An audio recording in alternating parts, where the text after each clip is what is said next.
নমস্কার, ignore Kolkata regional centre থেকে সমস্ত ছাত্রছাত্রীদের জানাই দীপাবলির শুভেচ্ছা। আজকে আমাদের আলোচনার বিষয় বৈদিক যুগের, যেটি পূর্ববর্তী ক্লাসে আমরা ইতিপূর্বে আলোচনা করেছিলাম তারই পরবর্তী অধ্যায়।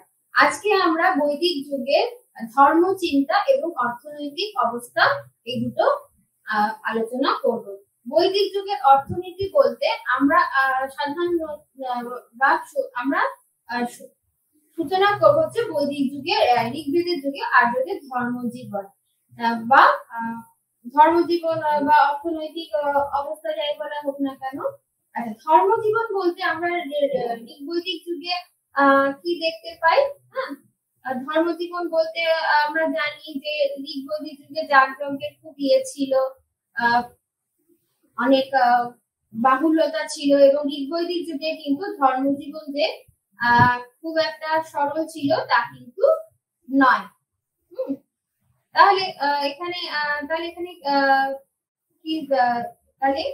আমরা এখানে কি দেখতে পাচ্ছি যে ঋগ্বৈদিকে তাহলে আর্যদের কি দেবতা বা কি দেবদেবী তারা ছিল, সেটা আমাদের এবার এখানে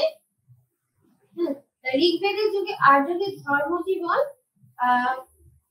বললে আমাদের যেটা প্রথমে মনে আসে সেটা হচ্ছে ঋগ্বেদের যুগে কিন্তু কোন শ্রেণীর যে অস্তিত্ব ছিল বা সেই যুগে যাগযজ্ঞের আরম্ভ ছিল, কারণ সেই সময় কিন্তু রাজারা কিন্তু যখন তারা যুদ্ধ জয় করতো তারা কিন্তু অশ্বমেধ যজ্ঞ করত। তাহলে কিরকম সেখানে ছিল? তাহলে আমরা বলতে পারি যে ঋগ্বেদের যুগে আমাদের একটা এখানে দেখতে পাই যে এখানে ঋগ্বৈদিক যুগে কিন্তু আর্যদের এই সময় কিন্তু অনেক প্রাকৃতিক পুজো হতো, বা ঋগ্বৈদিক যুগে কিন্তু আর্যরা প্রাকৃতিক যে তারা মনে করতো যে একটা অশুভ শক্তি আছে, বা তারা প্রকৃতির পুজো করতো, মানে প্রাকৃতিক শক্তিকে তারা প্রাধান্য দিত। তারা মনে করতো যে তাদের মনে একটা ধারণা ছিল যে প্রকৃতির বিভিন্ন শক্তিকে কিন্তু আর্যরা পুজো করত। আর্যরা বিশ্বাস করত যে প্রকৃতির প্রকৃতির রহস্যের অন্তরালে কোনো দৈব শক্তি কাজ করে। এই জন্য তারা কি করত? তারা কিন্তু প্রকৃতির বিভিন্ন শক্তির পুজো করত। কিন্তু পরবর্তীকালে আমরা দেখবো সেটারও কিন্তু চেঞ্জ হয়। এছাড়া বলা হয় যে বিশ্ব ব্রহ্মাণ্ডের চেতন অচেতন সমস্ত পদার্থে তারা দেখেছিল প্রাণের স্পন্দন। তাহলে তারা কেন প্রকৃতির পূজা করতো? তারা বিভিন্ন বিশ্ব ব্রহ্মাণ্ডের চেতন অচেতন যাই হোক না কেন সমস্ত বস্তুর মধ্যে তারা কিন্তু প্রাণের স্পন্দন লক্ষ্য করেছিল।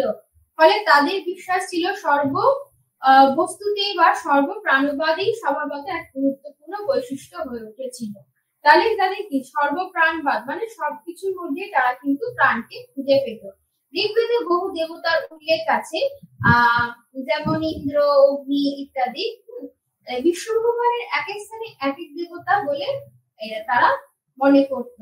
ঋষিরা কিন্তু বিশ্বব্রহ্মাণ্ডকে কল্পনায় তারা তিনটে অংশে ভাগ করেছিল।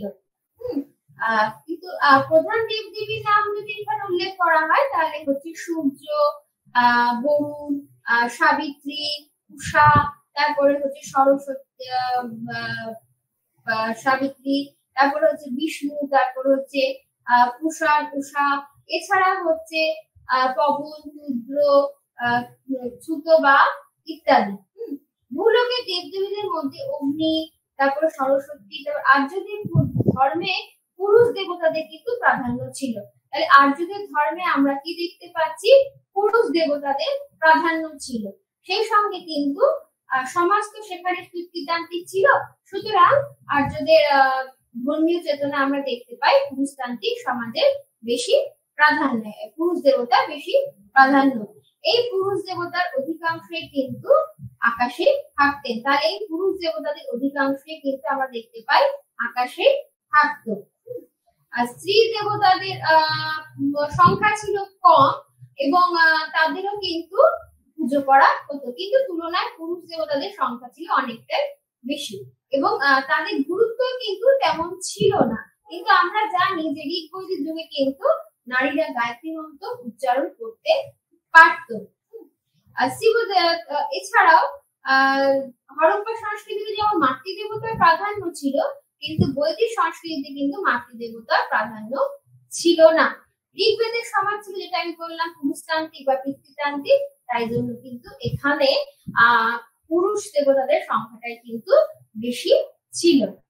এছাড়াও হচ্ছে দেখতে পাই যে তাদের ধর্মচিন্তা কিন্তু পুরুষ দেবতাদের প্রাধান্য লক্ষণীয় মানুষের ছিল। ঋগ্বৈদিক যুগে ঋষিদের কাছে বিশেষ কোনো দেবতা কিন্তু সেই অর্থে সর্বশ্রেষ্ঠ বলে স্থান পাননি। কিন্তু আমরা জানি যে ঋগ্বৈদিক যুগে ইন্দ্রের উদ্দেশ্যে বা আরেক দেবতার উদ্দেশ্যে কিন্তু অনেক স্তোত্রের সন্ধান পাওয়া যায়।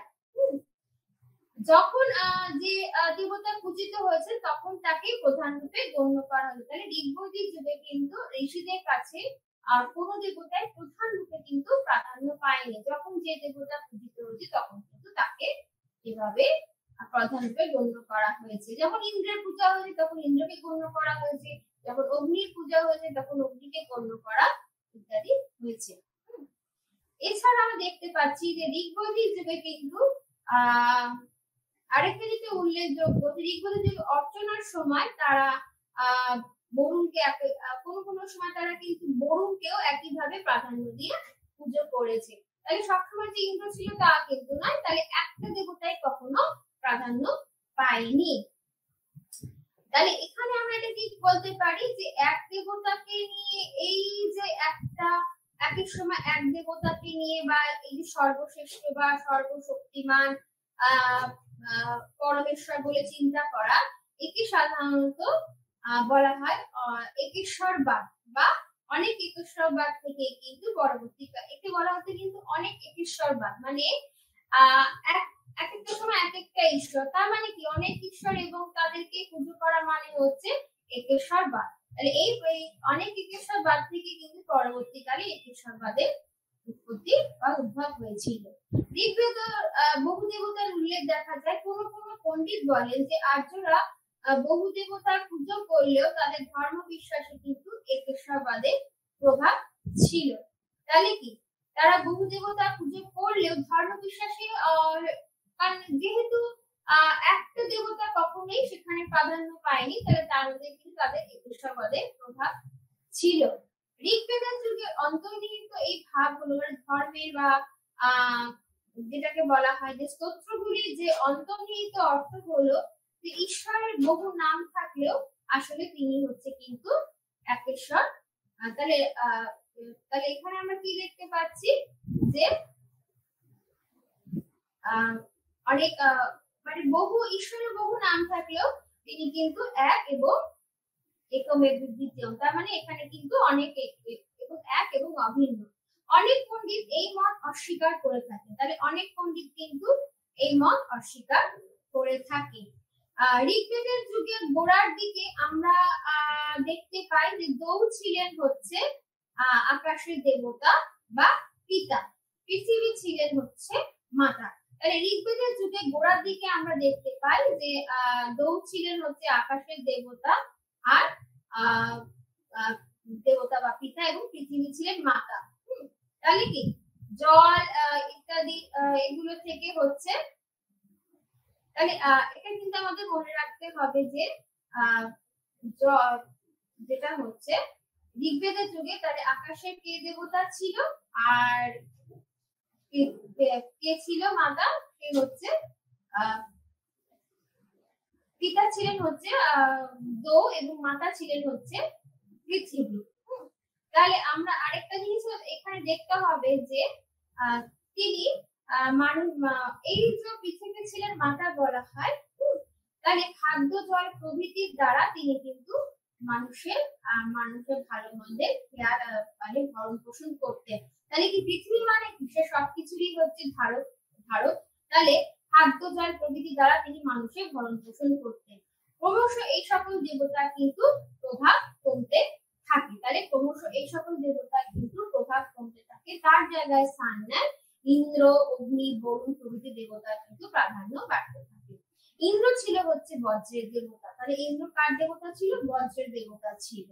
তিনি যন্ত্রের দ্বারা অসুর বা তিনি বজ্রের দ্বারা অসুর বা দৈত্যদের তিনি বিনাশ করতেন।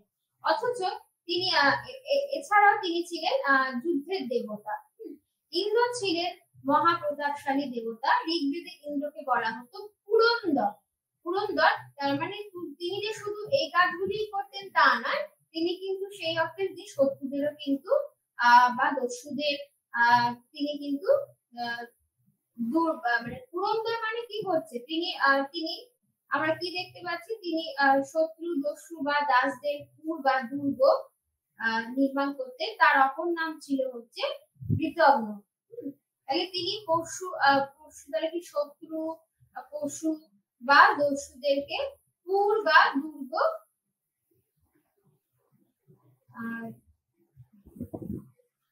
করেন, এই জন্য তাকে বলা হতো পুরন্দর। ঠিক আছে। আচ্ছা, তাহলে আমরা মোটামুটি যেটা দেখতে পাচ্ছি যে আলোচনায়, তাহলে বহু দেবতা থাকলেও কিন্তু মানে বহু দেবতা থাকলেও কিন্তু একজন দেবতা কখনোই প্রাধান্য পায়নি। তার জন্য একে বলা হতো অনেক একেশ্বরবাদ, এবং এখান থেকে কিন্তু পরবর্তীকালে একেশ্বরবাদের উৎপত্তি হয়। ইন্দ্র প্রকৃতপক্ষে কিন্তু কোনো মৌলিক দেবতা ছিলেন কিনা সন্দেহ। এছাড়াও আমরা দেখতে পাই ইন্দ্রের মতো অত জনপ্রিয় না হলে কিন্তু বরুণ জনপ্রিয় তিনি নন, তবু বরুণের ঋগ্বেদে কিন্তু আরেকজন প্রধান দেবতা ছিল। হ্যাঁ, তার প্রভাবে বিশ্বাত্মা আবৃত, তাই তিনি হচ্ছেন বরুণ। তাহলে এর অনেক অর্থ আছে। তাহলে তিনি পাপীদেরকে শাস্তি দিতেন। বরুণ হলেন বিশ্বজগতের প্রধান রক্ষাকারী। তার আদেশে কিন্তু ঋতুচক্র নির্দিষ্ট সময় নির্দিষ্ট সময় নিয়মে আবর্তন করে। তাহলে বরুণ কি হচ্ছে? বরুণ হচ্ছে বিশ্বজগতের নিয়ম শৃঙ্খল রক্ষাকারী। তার নির্দেশে কিন্তু ঋতুচক্র আবর্তিত হতো। এছাড়া আমরা আরেকটা দেখতে পাই যে তাহলে ইন্দ্র, বরুণ ছাড়াও আরেকজন কিন্তু ছিল হচ্ছে তিনি হচ্ছেন মিত্র, ছিলেন সন্ধি, শপথ এবং প্রতিজ্ঞা রক্ষা দেবতা। তাহলে ইন্দ্র, বরুণ এবং হচ্ছে মিত্র, তিনি ছিলেন হচ্ছে সন্ধি, শপথ এবং প্রতিজ্ঞা রক্ষা দেবতা। তার নাম করে কিন্তু দেশে তার নাম করে কিন্তু শপথ নেওয়া হতো। এছাড়াও ছিলেন হচ্ছে আরেকজন ছিলেন হচ্ছে বৃষ্টির দেবতা। তার নাম হচ্ছে গর্জনা। গর্জনা ছিলেন বৃষ্টির দেবতা। সূর্য ছিলেন হচ্ছে আলোকের দেবতা। তাহলে ইন্দ্র, বরুণ, মিত্র, তারপরে হচ্ছে যেটা হচ্ছে বলা যায় যে গর্জনা ছিলেন যে বৃষ্টির দেবতা, সূর্য ছিলেন হচ্ছে আলোকের দেবতা। আচ্ছা, সাবিত্রী ছিলেন হচ্ছে সূর্য মণ্ডলের অধিষ্ঠাত্রী। তার মানে সূর্য হচ্ছে যেমন আলোকের দেবতা, তেমনি সাবিত্রী হচ্ছে সূর্য মণ্ডলের অধিষ্ঠাত্রী এবং প্রাণদাত্রী। এছাড়াও যম ছিলেন হচ্ছে মৃত্যুর দেবতা।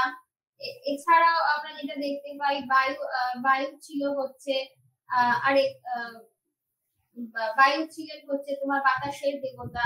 তাহলে এরা কিন্তু ক্রমশ আস্তে আস্তে এরা উঠতে থাকে, কারণ এরা পূর্ববর্তী যে দেবতারা ছিলেন তাদের সবার স্থান কিন্তু তারা নিয়ে নেয়। এছাড়া হচ্ছে মরুদ ছিল হচ্ছে ঝড়ের দেবতা। তাহলে ইন্দ্র কিসের দেবতা সেটা জানলাম আমরা। সাবিত্রী কিসের দেবতা ছিলেন? গর্জনা কিসের ছিলেন? সূর্য ছিলেন আলোকের দেবতা। এবার আমরা দেখতে পাচ্ছি মরুদ ছিলেন হচ্ছে ঝড়ের দেবতা। আর ঋগ্বেদে কিন্তু যে ঋগ্বেদিক যুগে যে বৈদিক সাহিত্য ছিল সেখানে কিন্তু এদের উদ্দেশ্যে কিন্তু অনেকগুলো ছিল, স্তোত্র লেখা হতো। যেমন ম্যাক্সিমাম বেশি সংখ্যক স্তোত্র কিন্তু তোমার ইন্দ্রের উদ্দেশ্যে লেখা হতো।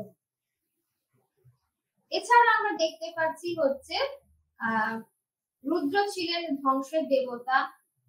রুদ্র ছিলেন ধ্বংসের দেবতা। এছাড়া হচ্ছে আরেকটা যেটা বলা যেতে পারে যে যন্ত্র হচ্ছে মৃত্যুর দেবতা ইত্যাদি। আরেকটা দেখতে পাচ্ছি হচ্ছে যে তিনি আর তার উদ্দেশ্যে কিন্তু মাত্র 6টি স্তোত্র আছে। তাহলে মানে কি তার উদ্দেশ্যে মাত্র 6টি স্তোত্রের কিন্তু উল্লেখ পাওয়া যায়। তাহলে সূর্য, সাবিত্রী, তারপরে হচ্ছে বরুণ, তারপর হচ্ছে মরু, তারপর হচ্ছে ইন্দ্র, তারপর হচ্ছে রুদ্র, হ্যাঁ, এই অনেক দেবতা কিন্তু ঋগ্বৈদিক যুগে আস্তে আস্তে দেখতে আমরা পাই। হিন্দুদের পরবর্তীকালে হিন্দুদের ধর্ম বিশ্বাসের বিভিন্ন রকমের কাহিনী বা এই এদের সম্পর্কিত কাহিনী কিন্তু বিশেষ প্রাধান্য পেয়েছিল। ঋগ্বেদের সরস্বতী দশম মণ্ডলে এছাড়া সোম ছিলেন পানীয় দেবতা। সোম ছিল যে সুরা পান হতো সেই পানীয় দেবতা, এবং প্রত্যেকটি গৃহে কিন্তু একটা করে অগ্নিকুণ্ড থাকতো যাতে সর্বদা আগুন জ্বলে। প্রত্যেকটা গৃহে কি থাকতো? একটা করে অগ্নিকুণ্ড থাকতো যাতে সর্বদা কিন্তু আগুন জ্বলতো। ঋগ্বৈদিক আর্যরা দেবতাকে সন্তুষ্ট করার জন্য অগ্নিতে সরস্বতী ছিলেন হচ্ছে নদীর দেবী, আজকের মতো তিনি কিন্তু বিদ্যার দেবী নন। তাহলে আমরা কি দেখতে পাচ্ছি যে সরস্বতী ছিল হচ্ছে নদীর দেবী, আজকের মতো তিনি বিদ্যার দেবী ছিলেন না। ঋগ্বৈদিক যুগে আর্যরা দেবতাকে সন্তুষ্ট করার জন্য কিন্তু অগ্নিতে ঘৃত আহুতি দিত। ঋগ্বৈদিক যুগে আর্যরা কি করত? অগ্নিকে সন্তুষ্ট করার জন্য কিন্তু তারা এই দেবতাকে সন্তুষ্ট করার জন্য তারা অগ্নিতে ঘৃত আহুতি দিত, মানে হচ্ছে আগুন যেটা দিয়ে যজ্ঞ করা হয় সেই আগুনের মধ্যে তারা কিন্তু ঘি দিত। এছাড়া আমরা দেখতে পাচ্ছি যে পরিকল্পিতভাবে দেবতাকে সন্তুষ্ট করার জন্য অগ্নিতে ঘৃতাহুতি দেওয়া হতো। এছাড়া গোটা যে বিষয়টা আমাদের লক্ষণীয় সেটা হচ্ছে এছাড়া গোটা গ্রাম বা উপজাতি বা রাজা মাঝে মাঝে কিন্তু বিরাট যজ্ঞের অনুষ্ঠান করত। তার মানে যে শুধুমাত্র দেবতাকে ওই শুধুমাত্র মানে সন্তুষ্ট করার জন্য যে অগ্নিতে ঘৃত আনার, এছাড়াও কিন্তু মাঝে মাঝে একটা গোটা গ্রাম বা উপজাতি বা রাজা মাঝে মাঝে বিরাট যজ্ঞের অনুষ্ঠান করত। পুরোহিতরা কিন্তু এই যজ্ঞ করতো, কারণ এর আগে আমরা দেখেছি ঋগ্বৈদিক যুগে রাজনৈতিক জীবন পড়ার সময় তখন ব্রাহ্মণ, রাজন্য এবং পুরোহিত শ্রেণী এদের কিন্তু উল্লেখ যথেষ্টই ছিল। আর্যরা বিশ্বাস করতো যে এই যজ্ঞ হলে দেবতারা সন্তুষ্ট হবে। তারা কিন্তু এই সময় কিন্তু যজ্ঞের ভীষণ প্রাধান্য দেখা গেছিল, এবং তার মানে কি তাহলে সেখানে ব্রাহ্মণ বা পুরোহিত শ্রেণীরও কিন্তু প্রাধান্য দেখা দিয়েছিল। রাজতন্ত্রের যুগে রাজারা এই যজ্ঞের কেন করতো? সেই সময় দেখা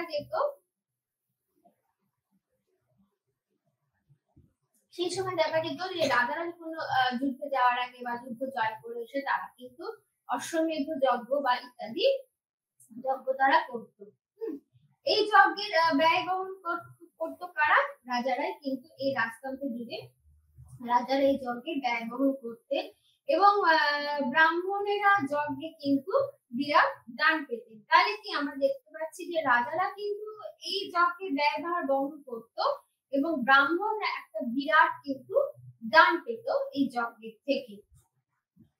এছাড়া হচ্ছে আরেকটা যেটা খুবই গুরুত্বপূর্ণ, যজ্ঞে মন্ত্র উচ্চারণ করে আগুনে ঘি দেওয়া হতো।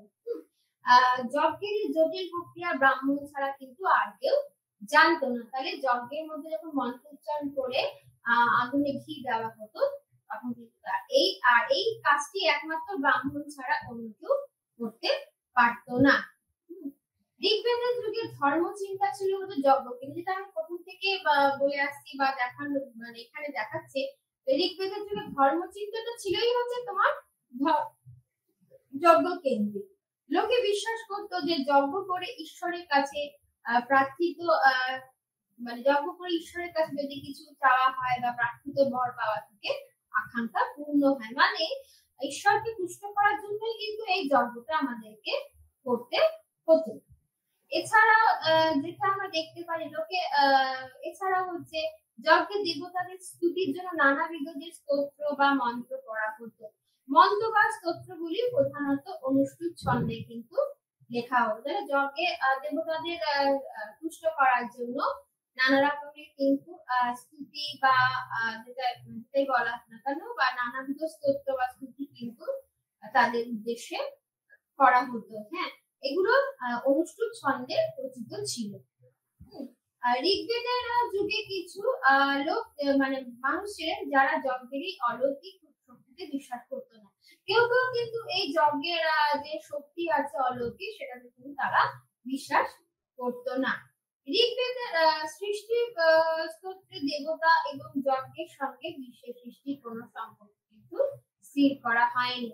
তাহলে কি ঋগ্বেদের সৃষ্টির ক্ষেত্রে দেবতা এবং যজ্ঞের সঙ্গে বিশ্বের সৃষ্টির কোনো সম্পর্ক কিন্তু স্বীকার করা হয়নি। মানে যজ্ঞের সঙ্গে যে বিশ্বের কোনো সৃষ্টির সম্পর্ক আছে সেটা কিন্তু স্বীকার করা হয়নি। এর সঙ্গে তাহলে আমাদের যেমন ঋগ্বেদের যুগে যখন আর্য ধর্মজীবন ছিল এরকম, তাহলে এর সঙ্গে আমাদের অবশ্যম্ভাবীভাবেই চলে আসছে। তাহলে পরবর্তী বৈদিক যুগে আর্যদের কি ধর্মচিন্তার পরিবর্তন হয়েছিল। পরবর্তী বৈদিক যুগে যজ্ঞ অনুষ্ঠানের জটিলতা ঋগ্বেদের যুগ অপেক্ষা অনেকটাই কিন্তু বেড়ে যায়। কারণ এটা আমরা দেখেছি ঋগ্বৈদিক যুগে যে জটিল মানে সরলতা ছিল সেটা কিন্তু পরবর্তী বৈদিক যুগে কিন্তু সেই অর্থে ধর্মচিন্তায় কিন্তু সেরকম কোনো মানে আরো সেটা জটিল আকার ধারণ করে। এই জটিল যজ্ঞের প্রক্রিয়া একমাত্র পুরোহিত বা ব্রাহ্মণ ছাড়া কিন্তু আর কেউ জানতো না। এর ফলে কি সমাজে ব্রাহ্মণদের কিন্তু প্রভাব বেড়ে যায়। যজ্ঞের কাজ এতইটা জটিল হয়ে পড়ে যে যজ্ঞে কয়েকজন পুরোহিতের দরকার হতো। তাহলে যজ্ঞের কাজ এতটাই জটিল হয়ে পড়ে যে যজ্ঞে কিন্তু কোনো পুরোহিতের দরকার হতো। হোত্রী মন্ত্র করে বা যে মন্ত্রটা করে যজ্ঞটা করা হতো, তাহলে সেই হোত্রী মন্ত্র করে দেবতাকে আবাহন করা মানে তাকে আহ্বান করা, তারপরে হচ্ছে উদ্গাতি সমাজ উদ্গাতি সমবেত সামবেদ গাইতো। হ্যাঁ, মানে সামবেদ কিন্তু এটা আমরা জানি 4টে বেদ আছে এবং সামবেদে কিন্তু সেই সামবেদই কিন্তু এই যজ্ঞের সময় গাওয়া হতো। সামবেদ গাইতো। তারপরে এছাড়া পুঁথি ধরে মন্ত্র বলে দিত অর্ধুত। পুরোহিত যজ্ঞে মন্ত্র করে ছবি বা নিক্ষেপ করত। পরবর্তী বৈদিক যুগে কিন্তু আমরা দেখতে পাই যে বিভিন্ন দেবতাদের মধ্যে কিন্তু প্রজাপতি ব্রহ্ম রুদ্র এবং কিছু বিশেষ দেবতা কিন্তু প্রাধান্য পায়। আগে আমরা কি দেখেছিলাম যে অনেক দেবতাই ছিল, কিন্তু পরবর্তী বৈদিক যুগে কিন্তু দেবতাদের মধ্যে প্রজাপতি, ব্রহ্মা, বিষ্ণু এবং কিছু বিশেষ দেবতাই কিন্তু প্রাধান্য পান। ঋগ্বেদের যুগে বহু দেবতা ক্রমে ক্রমে তারা লুপ্ত হয়ে যায় এবং তার জায়গায় কারা আসে, প্রজাপতি ব্রহ্মাকে সৃষ্টিকর্তা রূপে কিন্তু এখানে বলা হয়ে থাকে, মানে তাকে প্রধান রূপে ধরা হয়। তাহলে ঋগ্বৈদিক যুগে যে অনেক দেবতা তারা আস্তে আস্তে লুপ্ত হয়ে যায় এবং প্রজাপতি ব্রহ্মাকে সৃষ্টিকর্তা রূপে কিন্তু এখানে কল্পনা করা হয়। এছাড়া এই সকল কিছুর মূল্য ধারা এছাড়া এ যুগে দেবতা রুদ্রক্রমে শিবে পরিণত হয়, যেটা আমরা দেখতে পেয়েছি আগে রুদ্র ছিল যে ধ্বংস দেবতা, তাহলে তিনি কিন্তু শিবে পরিণত হয়। মানুষের পাপ পুণ্য সকল কিছু ক্ষেত্রে কিন্তু একমাত্র মুক্তিদাতা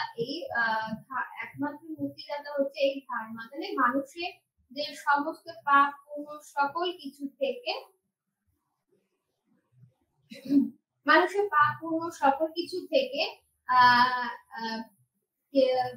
এই বিষ্ণু একমাত্র মুক্তিদাতা, এই ধারণায় কিন্তু এই যুগে আরো বলবৎ হয়।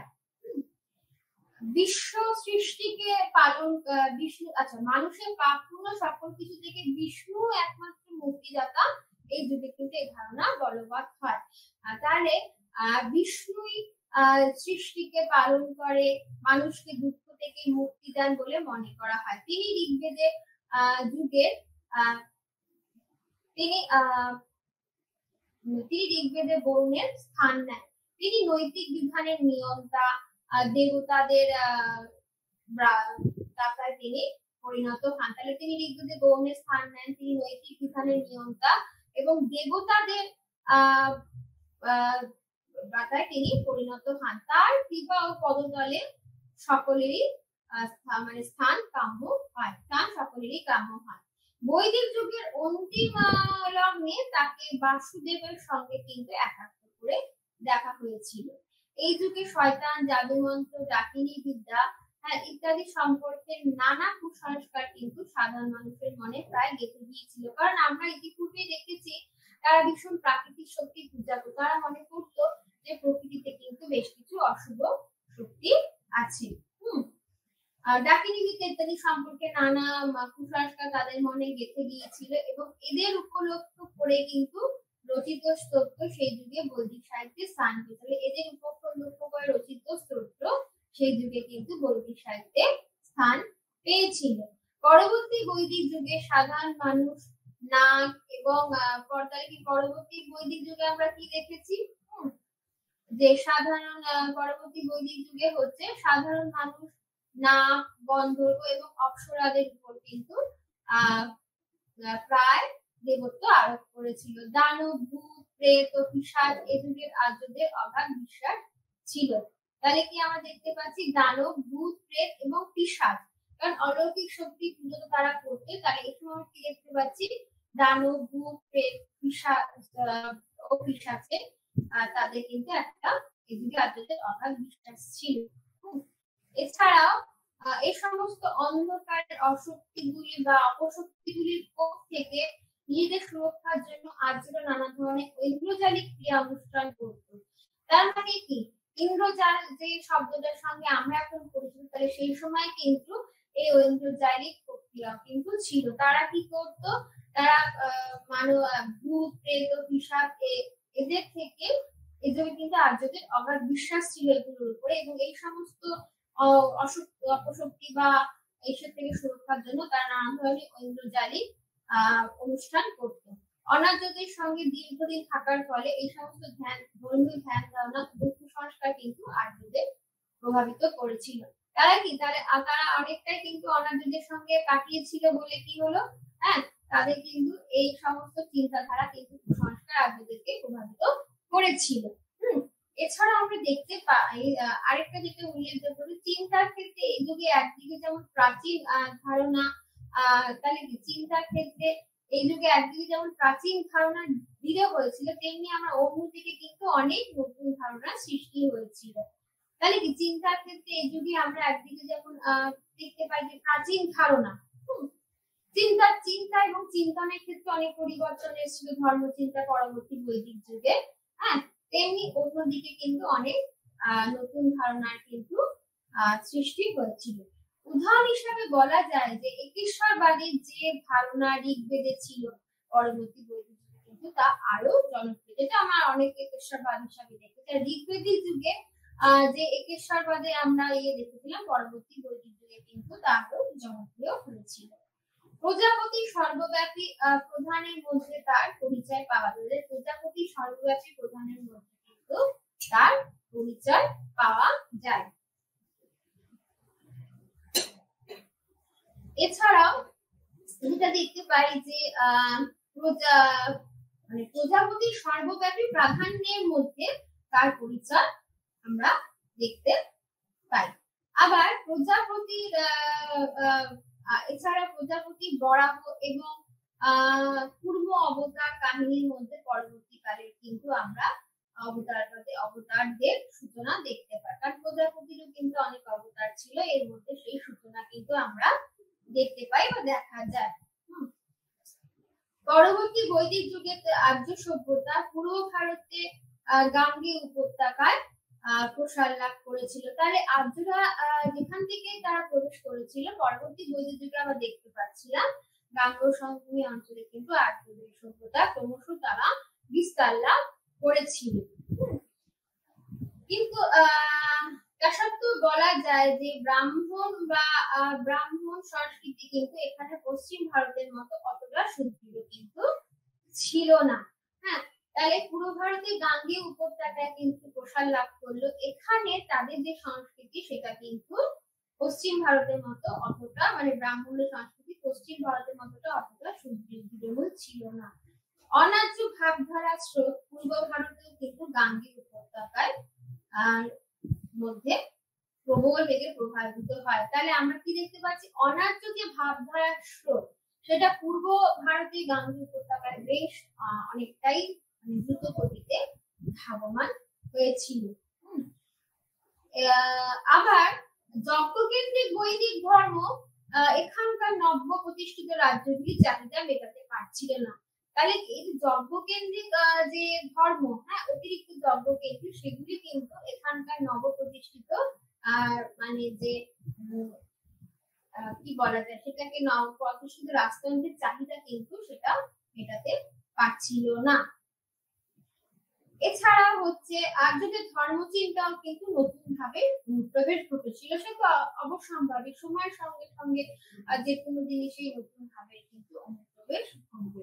পরবর্তী বৈদিক যুগে যাগযজ্ঞ নির্ভর তাহলে পরবর্তী বৈদিক যুগে যাগযজ্ঞ নির্ভর ব্রাহ্মণ ধর্মের পাশাপাশি একটি দার্শনিক ধর্মচিন্তা উল্লেখ করা। তাহলে কি পরবর্তী বৈদিক যুগে আমরা কি দেখতে পাই? যাগযজ্ঞ নির্ভর ব্রাহ্মণ ধর্মের পাশাপাশি যাগযজ্ঞ নির্ভর, এটা কিন্তু খুব গুরুত্বপূর্ণ যে যাগযজ্ঞ নির্ভর ব্রাহ্মণ ধর্মের পাশাপাশি একটি দার্শনিক ধর্মচিন্তার উল্লেখ কিন্তু পাওয়া যায়। উপনিষদে এর পরিচয় কিন্তু পাওয়া যায়, কারণ ধর্মের সঙ্গে কিন্তু দর্শন ওতপ্রোতভাবে জড়িত। এছাড়া হচ্ছে কর্মফল এবং জন্মান্তরবাদের তত্ত্ব কিন্তু এই যুগে ভীষণভাবে বিলোপ হয়ে ওঠে। কর্মফল এবং জন্মান্তরবাদ, তারা মনে করতো মানুষ যা কর্ম করবে তার এই জন্মে ভোগ করবে, বা পরবর্তীকালে এই কর্মফলের প্রভাবে তারা মানুষ হয়ে জন্মাবে না, তারা অন্য জীবজন্তু হয়ে জন্মাবে, এবং জন্মান্তরবাদে কিন্তু তারা ভীষণভাবে বিশ্বাস করত। উপনিষদে আমরা এর পরিচয় পাই। কর্মফল এবং জন্মান্তরবাদের তত্ত্ব এই যুগে গড়ে ওঠে। হ্যাঁ, তাহলে কর্মফল এবং জন্মান্তরবাদের তত্ত্বের যুগ গড়ে ওঠে বৃহদারণ্যক উপনিষদ। বৃহদারণ্যক উপনিষদে কিন্তু আমরা সর্বপ্রথম জন্মান্তরের কথা বলা হয়ে থাকে। কর্মের ফল মানুষকে বর্তমান জন্মে এবং পরজন্ম ভোগ করতে হয়, এই বিশ্বাস তারা ভীষণভাবে করত। মানে জন্মান্তরবাদে মানে কি বলা যায়, কর্মের ফল মানুষকে বর্তমান জন্মে মানে যে জন্মে সে আছে এবং সেই সঙ্গে পরজন্ম তাকে কিন্তু ভোগ করতে হবে, মানে এটাকে বলা হতো জন্মান্তরবাদ তত্ত্ব। এই বিশ্বাস তাদের মনে তীব্রভাবে দেখা যায়। এছাড়া হচ্ছে মৃত্যুর পর আত্মা পুনরায় নতুন দেহ নিয়ে জন্মায়, এই বিশ্বাসও জনপ্রিয় হয়, এবং সেই বিশ্বাস কিন্তু এখনো আছে যে মৃত্যুর পর আত্মা কিন্তু নতুন দেহ নিয়ে বা অন্য কোথাও সে কিন্তু জন্মায়। তাহলে এটা জন্মান্তরবাদ। বর্তমান জন্মের কাজের ফল পরজন্মে ভোগ করতে হয়, এর থেকে মুক্তি নেই এমন বিশ্বাস সকলকে প্রভাবিত করা হয়। তার মানে কি, মানুষ যায় কর্মফল তাকে ভোগ করতেই হবে, মানে আগের জন্মে কর্মফল পরজন্মে ভোগ করতে হবে, এতে নিশ্চিত নেই। কিন্তু এর কোনো বৈজ্ঞানিক ব্যাখ্যা নেই যে কেউ প্রমাণ করতে পারেনি যে আগের জন্মে কর্মের ফল আমি এই জন্মে ভোগ করব। এটা হচ্ছে অন্ধবিশ্বাস ছিল তাদের। এই দুঃখবাদ এবং নৈরাশ্যবাদ থেকে মুক্তির জন্য সমস্ত সন্ন্যাস ধর্মকে কিন্তু উপযুক্ত পদ বলে গ্রহণ করা হয়। তার মানে আমরা কি দেখতে পাচ্ছি যে এই থেকে মুক্তির জন্য সন্ন্যাস ধর্ম, আমরা জানি ব্রাহ্মণ, ব্রহ্মচর্য, গার্হস্থ্য, বানপ্রস্থ এবং সন্ন্যাস, এই চারটে হচ্ছে আর্যদের সমাজ জীবনে আমরা দেখেছি। ব্রহ্মচর্য হচ্ছে মুরব্বী শিক্ষা পালন, তারপর হচ্ছে গার্হস্থ্য সংসার জীবনে প্রবেশ, তারপরে হচ্ছে সন্ন্যাস, এবং যেটা হচ্ছে ব্রহ্মচর্য, গার্হস্থ্য, বানপ্রস্থ মানে হচ্ছে একদম অরণ্যে গিয়ে সকল সাংসারিক চিন্তা থেকে মুক্তি, সেখান থেকে ধ্যান করা, এবং শেষে আমরা দেখতে পাই সন্ন্যাস মানে একদম পুরো সন্ন্যাসের মতন বা একদম সাদামাটা জীবন একদম অতিবাহিত করা। সন্ন্যাস মানে হচ্ছে একদম শেষ পর্যায়ে। উপনিষদে বলা হয় যে মানব জীবন হলো বিশ্ব জীবনের একটা অঙ্গ, কিন্তু আমরা জানি যে এই যে আমরা মানুষ আছে বিশ্ব জীবনের একটা অঙ্গ। মৃত্যুর পর ব্যক্তির জীবন এই বিশ্ব জীবনে বা পরমাত্মায় মিলিত হয়। তাহলে মৃত্যুর পরে ব্যক্তির জীবন এই বিশ্ব জীবনে বা পরমাত্মায় বিলীন হয়ে যায়। দেহের তাপ পৃথিবীর শক্তিতে মিলিয়ে যায়, দেহের জল পৃথিবীর জলে মিশে যায়, দেহের প্রাণ বায়ুতে লীন হয়ে যায়। তার মানে কি হচ্ছে, দেহের তাপ পৃথিবীর তাপের সঙ্গে পৃথিবীর শক্তিতে মিলিয়ে যায়। দেহের জল পৃথিবীর জলে মিশে যায় এবং দেহের জল বা প্রাণ কিন্তু বায়ুতে লীন। সাধারণত বলা হয় যে যখন কেউ কিন্তু কারো মৃত্যু হয় তার কিছুক্ষণ অবধি কিন্তু তার প্রাণটা তখনও থাকে, তার কিছুটা হলেও তার বোধ থাকে বা সেন্স থাকে। পুনরায় নতুন জীবন নিয়ে কিন্তু তা ফিরে আসে। এই যে লীন হয়ে যায়, দেহের প্রাণ বায়ুতে লীন হওয়া, দেহের তাপ শক্তিতে লীন মিলিত হওয়া, এটা কিন্তু পুনরায় নতুন জীবন নিয়ে তা ফিরে আসে। জীবন সম্পর্কে এই সূক্ষ্ম এবং আধ্যাত্মিকবাদী আলোচনা করেছিলেন যাজ্ঞবল্ক্য প্রভৃতি। জীবন সম্পর্কে সূক্ষ্ম এবং অধ্যাত্মবাদী আলোচনা করেছিলেন যাজ্ঞবল্ক্য এবং যাজ্ঞবল্ক্য এছাড়া অনেক ঋষি। এভাবে জন্ম মৃত্যু চাপ থেকে বা জন্মান্তরে কর্মফলের নাকপাশ থেকে জীবনকে মুক্ত করার কথা কিন্তু ভাবা যায়। তাহলে এভাবে আমরা কি দেখতে পাই, জন্ম মৃত্যু চাপ থেকে বা এই জন্মান্তর বা কর্মফলের নাকপাশ থেকে মানুষের জীবনকে মুক্ত করার কথা ভাবা হয়। যাগযজ্ঞ এবং পুরোহিত দ্বারা কেন যে কোনো ফল হবে না বলে অনেকে বুঝতে পারেন, তাই তারা কিন্তু ক্রমশ কিন্তু এই যে যাগযজ্ঞের থেকে তারা এবার সরতে শুরু করে। এখানে তাদের কিন্তু যে নতুন একটা ভাবের অনুপ্রবেশ ঘটে ধর্ম চিন্তায় বা দর্শনের চিন্তায়, দার্শনিক চিন্তায়। হ্যাঁ, তাহলে কি এখান থেকে কিন্তু তারা বুঝতে পারে যে পুরোহিত বা যাগযজ্ঞ করে কিন্তু কোনো ফল হবে না। আরণ্যকে যেটা আমরা দেখতে পাই, উপনিষদ আরণ্যকে আত্মার মুক্তির জন্য কিন্তু ধ্যানের কথা, অথর্ব বেদের সন্ন্যাস জীবনের কথা বলা হয়। তাহলে আরণ্যকে আমরা দেখতে পাই আত্মার মুক্তির জন্য ধ্যানের কথা, অথর্ব বেদের সন্ন্যাস জীবনের কথা বলা হয়। সন্ন্যাস আশ্রম একজন বহু লোকের কাছে জনপ্রিয় পায়। তাহলে সন্ন্যাস আশ্রম একজন বহু লোকের কাছে জনপ্রিয় পায়। উপনিষদে আরো এক ধাপ এগিয়ে মানবাত্মা হলো কার অঙ্গ, পরমাত্মার অঙ্গ। এটা কিন্তু বলা হয় যে অনেক সময় বলা হয় যে মানুষ হচ্ছে ঈশ্বরেরই একটি অঙ্গ। তার মানে কি হচ্ছে, এখানে মানবাত্মা হলো পরমাত্মার অঙ্গ। এই তত্ত্ব প্রচার করা হয়। মৃত্যুর পর জীবের আত্মা কিন্তু পরমাত্মায় লীন। তাহলে মৃত্যুর পর জীবের আত্মা পরমাত্মায় লীন হয়ে যায়। দেহের পঞ্চভূত 5টি অংশে প্রবল হয়ে প্রকৃতিতে মিশে যায়। তাহলে দেহের পঞ্চভূত 5টি অংশে আলাদা হয়ে তারা কিন্তু প্রকৃতিতে একদম মিশে যায়। অধ্যাত্মবাদের পাশাপাশি জড়, তাহলে এটা কি বোঝানো হলো, দেহের পঞ্চভূত 5টি অংশে আলাদা হয়ে কিন্তু প্রকৃতিতে মিশে যায়। তাহলে সে হচ্ছে পরমাত্মার অঙ্গ। এছাড়া আমরা দেখতে পাই যে অধ্যাত্মবাদের পাশাপাশি জড়বাদী দর্শনও কিন্তু উপনিষদে উদ্ভব করেছে। তাহলে জড়বাদী যে দর্শনীয় আমরা দেখেছি তারা সবকিছুর মধ্যে কিন্তু প্রাণ আছে এই বিশ্বাস তারা করতো। তাহলে জড়বাদী দর্শনেও কিন্তু উপনিষদের উদ্ভব হয়েছিল। জড়বাদী তত্ত্ব প্রচার করেছিলেন ঋষি উদ্দালক। তাহলে জড়বাদী তত্ত্ব কে প্রচার করেছিলেন? ঋষি উদ্দালক। তিনি ঈশ্বরকে বাদ দিয়ে প্রকৃতিকে তার স্থানে বসিয়েছিলেন। তাহলে তিনি ঈশ্বরকে বাদ দিয়ে কাকে বসিয়েছিলেন? প্রকৃতিকে তার স্থানে বসিয়েছিলেন। সৃষ্টিকর্ত্রী হিসেবে ঈশ্বরকে বাদ দিয়ে তিনি কিন্তু প্রথম সৃষ্টিকর্ত্রীকে বসিয়েছিলেন তার স্থানে। এই জড়বাদী তত্ত্ব থেকে পরবর্তী যুগে আসে চার্বাকের দেহবাদী দর্শন তত্ত্ব। তাহলে এই জড়বাদী তত্ত্ব থেকে পরবর্তী যুগে আসে চার্বাকের দেহবাদী দর্শন তত্ত্ব। তাহলে এই জড়তাবাদী থেকে কি আসে পরবর্তী যুগে? আর যে আমরা বিখ্যাত চার্বাক, সেই চার্বাকের দেহবাদী দর্শন আমরা পাই। জড়বাদী এবং দেহবাদীদের কাছে মৃত্যু হচ্ছে জীবনের শেষ কথা। জড়বাদী এবং দেহবাদীদের কাছে মৃত্যু হচ্ছে জীবনের শেষ কথা। এই জন্য জীবনকে একমাত্র সত্য বলে কিন্তু, এই কারণে জীবনকে একমাত্র সত্য বলে কিন্তু উল্লেখ করা হয়। জীবনকে অস্বীকার করে পরলোকের কথা বলে কিন্তু কোনো লাভ নেই, এই কথা তিনি বলেন। তাহলে মোটামুটি ভাবে যেটা আমরা আর্যদের ধর্ম হিসেবে দেখলাম যে তারা তাদের পুরোটাই ছিল হচ্ছে যজ্ঞকেন্দ্রিক ইত্যাদি। কিন্তু পরবর্তীকালে সেটা আস্তে আস্তে কিছুটা জটিল আকার ধারণ করে এবং তার সঙ্গে কিন্তু আমরা দেখতে পাই সময়ের সঙ্গে সঙ্গে জটিলতা দূর হয়ে কিন্তু তারা যজ্ঞের থেকে সরে এসে এই ধর্মে বা দর্শনের উপরে আশ্রয় নেয়।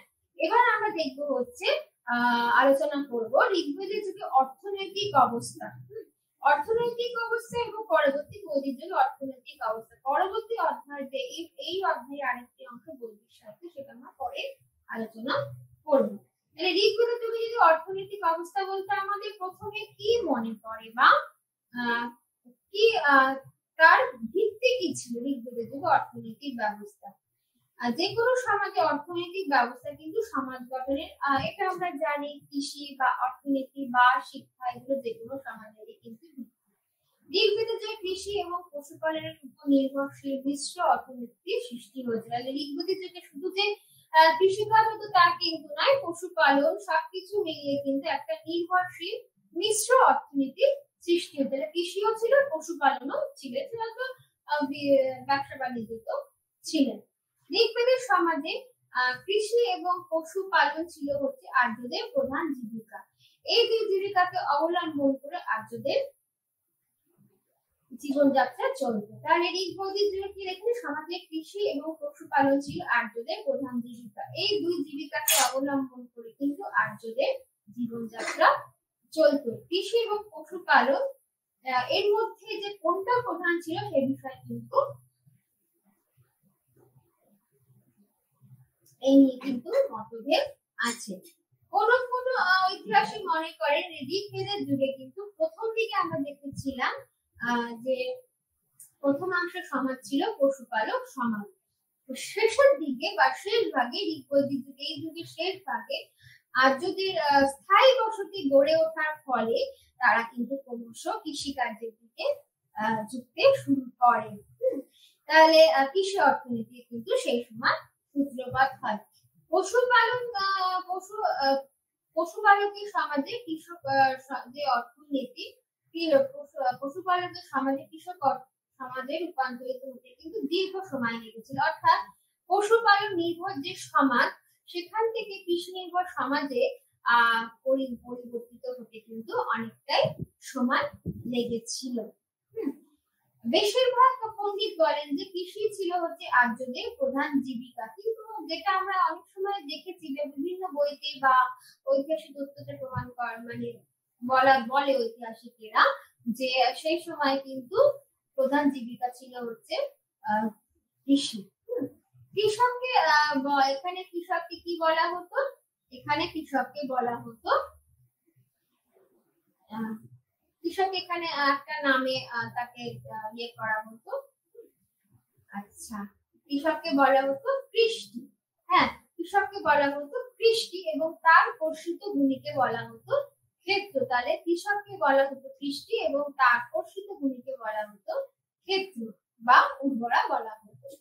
ঋগ্বেদে কৃষির সঙ্গে সংশ্লিষ্ট বিভিন্ন ধরনের কাজে, যেমন ধরো জমিতে লাঙল দেওয়া, তারপরে হচ্ছে বীজ বপন করা, তারপরে হচ্ছে সেটা ফসলকে তোমার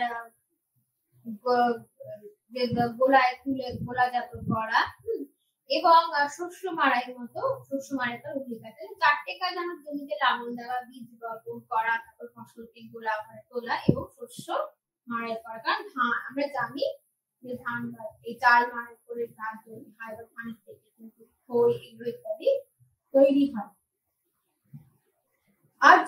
আফগানিস্তান থেকে উত্তর প্রদেশের সরজু নদী পর্যন্ত আর্য বসতি এই যুগে বিস্তৃত ছিল। তাই আফগানিস্তান থেকে উত্তর প্রদেশের সরজু নদী পর্যন্ত আর্য বসতি কিন্তু এই যুগে বিস্তৃত ছিল। ডক্টর হেমচন্দ্র রায়চৌধুরীর মতে হচ্ছে উৎপন্ন ফসলের মধ্যে প্রধান ছিল হচ্ছে ধান এবং জব ছিল হচ্ছে প্রধান। এই যুগে ধানের চাষকে কিন্তু প্রাধান্য দেওয়া হতো না, কারণ সেই সময় কিন্তু আমরা সাহিত্যে বা ঋগ্বেদে যে বৈদিক সাহিত্য, সেটা ধন বা বিধি শব্দকে কিন্তু কোনো উল্লেখ দেখা যায় না। জব শব্দটি এক্ষেত্রে কিন্তু ব্যাপক অর্থে ব্যবহার করা হয়। তাহলে এক্ষেত্রে জব শব্দটি কিন্তু ব্যাপক অর্থে ব্যবহার করা হয়েছে। জব বলতে এখানে একটি নির্দিষ্ট খাদ্য শস্য বুঝি। তাহলে জব বলতে এখানে কি দেখিয়েছে? এখানে একটি নির্দিষ্ট খাদ্য শস্য বোঝানো হয়েছে।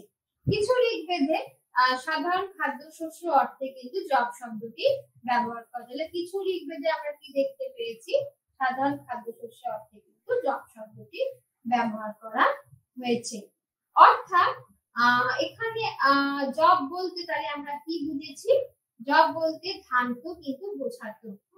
আর্যরা ভারতে আসার আগে তারা হয়তো ধানের চাষ কিন্তু তারা জানতো না, কিন্তু তারা এদেশে আসার পর এদেশের অনার্যদের কাছ থেকে ধানের চাষ শিখে নিয়েছিল। তাহলে আর্যরা ভারতে আসার আগে কিন্তু এখানে ধানের চাষ তারা জানতো না, কিন্তু তারা এদেশে আসার পর এদেশের অনার্যদের কাছ থেকে তারা ধানের চাষ কিন্তু শিখে নিয়েছিল। এছাড়াও হচ্ছে ধানকেও তারা কিন্তু জব বলতো, ধানকেও তারা জব বলতো। জব ছিল হচ্ছে খাদ্যশস্যের সাধারণ নাম, তাহলে জব ছিল হচ্ছে একটা খাদ্যশস্যের সাধারণ নাম। ঋগ্বেদে গোধূম বা গমেরও কিন্তু আমরা উল্লেখ দেখতে পাই না, তার মানে ধান এবং জব ছিল প্রধান। তাই ঋগ্বেদে কিন্তু আমরা কোনো গমের উল্লেখ নাম দেখা যায় না। জব কথাটি বলতে ধান, গম সকল প্রকার খাদ্যশস্যের কিন্তু খাদ্যশস্যকে বোঝানো হয়। জব কথাটি এখানে বলতে কি বোঝানো উচিত, সকল প্রকার খাদ্যশস্যের কিন্তু বোঝানো উচিত। আবার কোন কোন পণ্ডিতদের মধ্যে ঋগ্বেদের যুগে ধানের চাষ হতো না, ঋগ্বেদে কিন্তু লবণের কোনো উল্লেখ নেই। তাহলে ঋগ্বেদের যুগে কি হতো, আবার কোন কোন পণ্ডিতের মধ্যে ঋগ্বেদের যুগে কিন্তু ধানের চাষ হতো না, ঋগ্বেদে কিন্তু লবণের কোনো উল্লেখ নেই। ঋগ্বেদের যুগে লোহার ফলাযুক্ত লাঙলের দ্বারা কিন্তু জমিকে গভীর করে চাষ করা। ঋগ্বেদের যুগে লোহার ফলাযুক্ত লাঙলের দ্বারা জমিকে কিন্তু, তাহলে এই যে লাঙলগুলো ছিল সেই লাঙলগুলো আমরা কি দেখতে পাচ্ছি, লোহার ফলাযুক্ত লাঙলের দ্বারা জমিকে কিন্তু গভীরভাবে চাষ করা হতো। এছাড়াও পণ্ডিতেরা তারা মনে করত লাঙ্গলের নাম ছিল হচ্ছে শির, লাঙ্গলের নাম হচ্ছে শির। কেউ কেউ বলেন যে ঋগ্বেদের যুগে আর্যরা কিন্তু লোহার ব্যবহার কোনোদিনই জানতো না, তারা কি করতে জানে, কেউ কেউ বলেন যে ঋগ্বেদের যুগে আর্যরা কিন্তু লোহার ব্যবহার তারা জানতো না, তারা লৌহপিণ্ড গলাবার পদ্ধতিও জানতো না, তারা লৌহপিণ্ড গলাবার পদ্ধতিও কিন্তু তারা জানতো না। বেশিরভাগ পণ্ডিতের মত এই যে ঋগ্বেদিক আর্যরা লোহার লাঙ্গল এবং যন্ত্রপাতি তারা কিন্তু তারা লোহা ব্যবহার, কেউ কেউ বলেন যে আর্যরা লোহা, ঋগ্বেদের যুগে আর্যরা লোহা ব্যবহার জানতো না, তারা লৌহপিণ্ড গলাবার পদ্ধতিও কিন্তু তারা জানতো না। বেশিরভাগ পণ্ডিতের মতে এই যে ঋগ্বেদের যুগে তারা লোহার লাঙল এবং যন্ত্রপাতি ব্যবহার করত, অথচ তারা এই জিনিসগুলো কিন্তু কোনোভাবেই জানতো না। গরুর দ্বারা লাঙল টানা হতো, জমিকে জলসেচ দেওয়ার ব্যবস্থা ছিল, তাহলে গরুর দ্বারা তার লাঙল টানানো হতো এবং জমিতে জলসেচ দেওয়ারও কিন্তু ব্যবস্থা ছিল। এই জন্য জলাশয় ব্যবহার করা হতো এবং জলচক্র এবং জলাশয় ব্যবহার করা হতো। তাহলে আমরা কি দেখতে পাচ্ছি যে লাঙলের লোহার ফলাযুক্ত লাঙলের মাধ্যমে জমিতে গভীরভাবে চাষ করা হতো এবং বলে পণ্ডিতেরা মনে করেন, এবং লাঙলের নাম ছিল হচ্ছে শির। কেউ কেউ বলেন যে ঋগ্বেদের যুগে আর্যরা লোহার ব্যবহার কিন্তু জানতো না, তারা লৌহপিণ্ড গলাবার পদ্ধতিও জানতো না, কিন্তু গরুর দ্বারা লাঙল কিন্তু টানা হতো এবং জমিতে জলসেচ দেওয়ার ব্যবস্থা ছিল, এই জন্য জলচক্র এবং জলাশয় ব্যবহার করা হতো। লোহার যন্ত্র দ্বারা জঙ্গল কাটাই করে নতুন জমি কিন্তু চাষের জন্য তৈরি করা হতো, তাহলে লোহার লাঙল দ্বারা জঙ্গল কাটাই করে নতুন জমি কিন্তু চাষের জন্য তৈরি করা হতো। ঋগ্বেদের যুগে জমির মালিকানা সংক্রান্ত কিন্তু আমরা অনেক কিছু তথ্য দেখতে পাই। তাহলে ঋগ্বেদের যুগে জমির মালিকানা কাদের কাছে ছিল, জমির মালিকানা ব্যবস্থার বিষয়ে পণ্ডিতদের সঙ্গে কিন্তু মতভেদ আছে। Doctor SC. রায়চৌধুরী বলেন যে পশুচারণের যে জমি, তাহলে ঋগ্বেদের যুগে জমির মালিকানা ব্যবস্থার বিষয়ে কিন্তু পণ্ডিতদেরও তাদের মতে মতভেদ। কেউ কেউ বলে যে পশুচারণের জমি ছিল সর্বসাধারণের সম্পত্তি, আবার কারোর মতে হচ্ছে আরো জমি ছিল ব্যক্তিগত মালিকানার অধীনে, হ্যাঁ, আবার কারোর মতে হচ্ছে সমষ্টিগত সম্পত্তি ইত্যাদি। আচ্ছা, গরিব পরিবারের প্রধান বা গৃহপতি পরিবারের পক্ষে কিন্তু এই জমি তারা দেখাশোনা করতো। কারা করতো? সেটা হচ্ছে এই অনেকে বলেন জমি ছিল হচ্ছে পরিবারের সমষ্টিগত সম্পত্তি। পরিবারের প্রধান বা গৃহপতি কিন্তু এই জমি দেখাশোনা করত। কোন কোন পণ্ডিত মনে করেন ঋগ্বেদিক যুগে প্রথম দিকে কিন্তু জমির মালিক ছিল সমগ্র গ্রাম। তাহলে কোন কোন পণ্ডিত কি মনে করতো যে ঋগ্বেদিক যুগে প্রথম দিকে জমির মালিক ছিল হচ্ছে সমগ্র গ্রাম। কিছু পরে উপজাতিক সংস্থাগুলি ক্রমশ কিন্তু উপজাতিগুলিকে সেগুলো ক্রমশ জীর্ণ হতে থাকে। ফলে গ্রামের পরিবারগুলির মধ্যে জমি বন্টন করা হয়। এইভাবে ব্যক্তিগত সম্পত্তি কিন্তু উদ্ভব ঘটে। কৃষি ও পশুপালন ছিল আর্যদের প্রধান জীবিকা। তাহলে কৃষি এবং পশুপালন কি ছিল? আর্যদের প্রধান জীবিকা ছিল। তাহলে আমরা দেখতে পাচ্ছি যে যাই মতভেদ থাক না কেন, কৃষি এবং পশুপালন ছিল হচ্ছে আর্যদের প্রধান জীবিকা। রবীন্দ্রনাথ ঠাকুর মনে করেন যে আর্যরা যখন ভারতে আসে তখন কিন্তু পশুপালনকে যথেষ্ট পরিমাণে প্রাধান্য দেওয়া প্রধান জীবিকা হিসেবে গণ্য করা হয়েছিল। পরে তারা কৃষিকার্যে তারা দৃষ্টি দেয়। তাহলে আর্যরা যখন ভারতে প্রথম আসে তখন কিন্তু পশুপালনকে এখানে গণ্য করা হয়েছিল জীবিকা হিসাবে। পরবর্তী কালে কিন্তু তারা কৃষির দিকে নজর দিয়েছিল। এছাড়া যাই হোক পশুপালন ছিল একটি প্রধান জীবিকা। গরুকে বলা হতো গোধন। গরু যাতে হারিয়ে না যায় এজন্য গরুগুলির কানে নানা রকমের সাংকেতিক চিহ্ন এঁকে দেওয়া হতো। তাহলে এরকম সাংকেতিক চিহ্ন কিন্তু আমরা পরবর্তীকালে আলাউদ্দিন খলজির সময় কিন্তু বা খুব সম্ভব আকবরের সময় আলাউদ্দিন খলজির সময় কিন্তু আমরা ঘোড়া চিহ্নিতকরণ বা শেষ শাসনের জন্য ঘোড়া চিহ্নিতকরণ দেখতে পাই।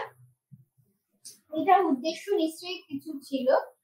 এছাড়া আমরা দেখতে পাই যে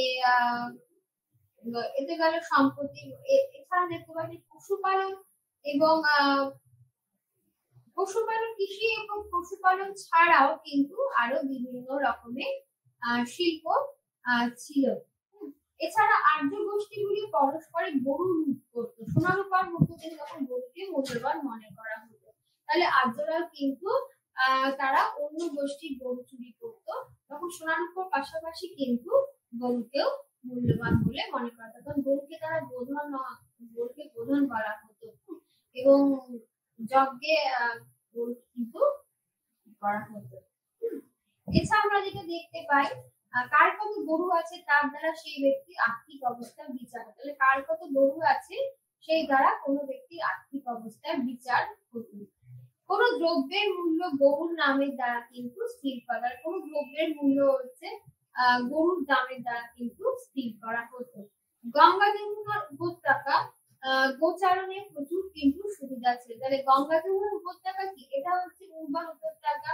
তাহলে এখানে কিন্তু গোচারণের সব রকমেরই সুবিধা ছিল।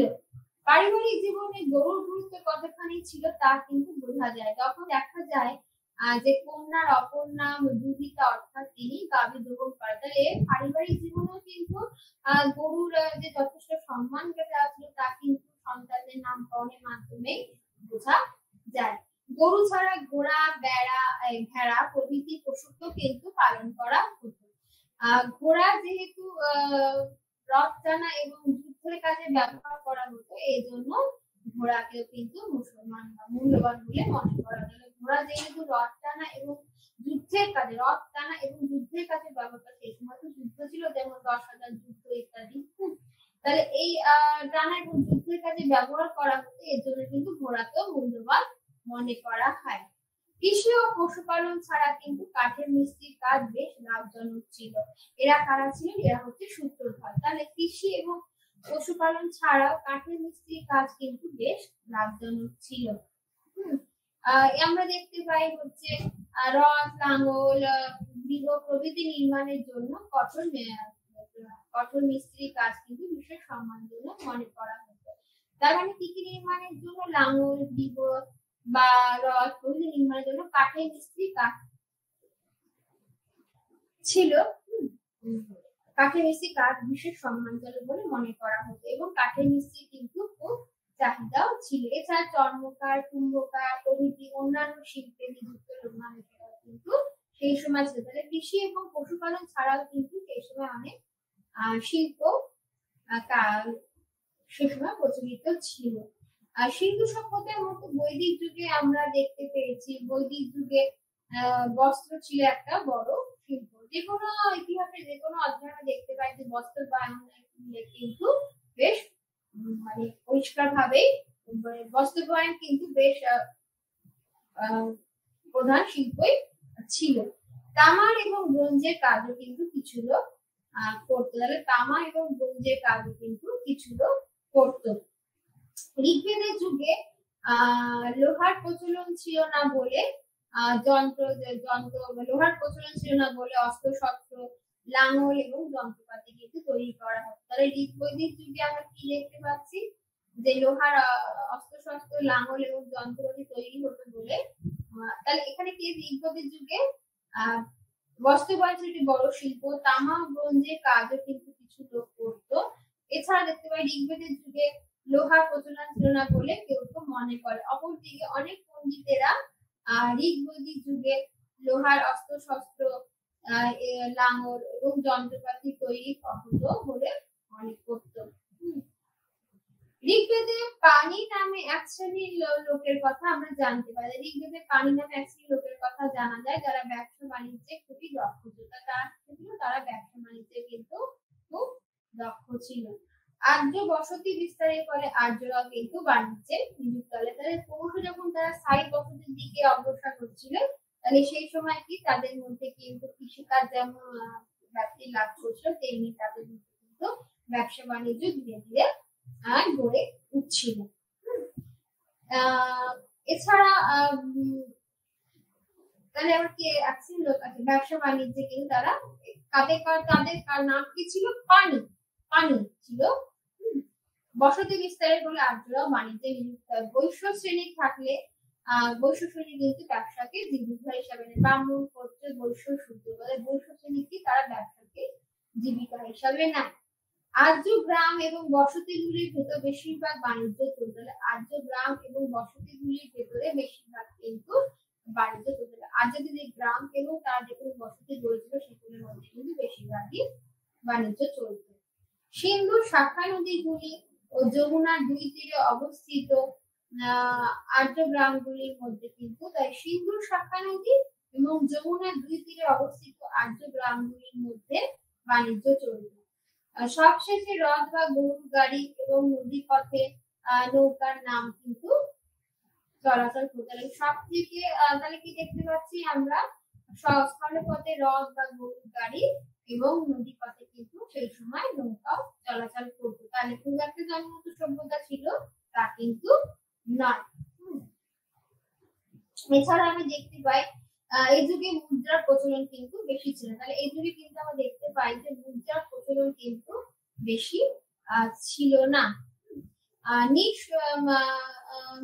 নিক্স নামে এক ধরনের মুদ্রার প্রচলন, স্বর্ণ মুদ্রার প্রচলন ছিল, কিন্তু এই মুদ্রার ওজন এবং আকৃতি কিন্তু কোনো সমতা ছিল না। এই যুগে কিন্তু মুদ্রার ওজন আকৃতি কোনো সমতা ছিল না।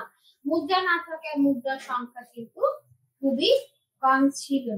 এজন্য মুদ্রার দ্বারা কিন্তু ক্রয় বিক্রয় অভাব অসুবিধা দেখা দিত। ঋগ্বৈদিক যুগে আর্যদের সমুদ্র পথে বৈদেশিক বাণিজ্য চলত কিনা এ সম্পর্কে কিন্তু সঠিক করে কিছু জানা যায় না। কারণ ঋগ্বেদে মনা নামে আরেক প্রকার মুদ্রার উল্লেখ আছে। মনা ছিল হচ্ছে প্রাচীন ব্যাবিলনের মুদ্রা। তাহলে নিক্স হচ্ছে তোমার স্বর্ণ মুদ্রা, মনা নামে কিন্তু আরেকটি মুদ্রার প্রচলন ছিল। হ্যাঁ, এই মুদ্রা কিন্তু আমরা কোথায় দেখতে পেয়েছি? প্রাচীন ব্যাবিলনের মুদ্রা। এর থেকে অনেকে মনে করেন যে পশ্চিম এশিয়ার অংশে আর্যদের বাণিজ্যিক যোগাযোগ ছিল।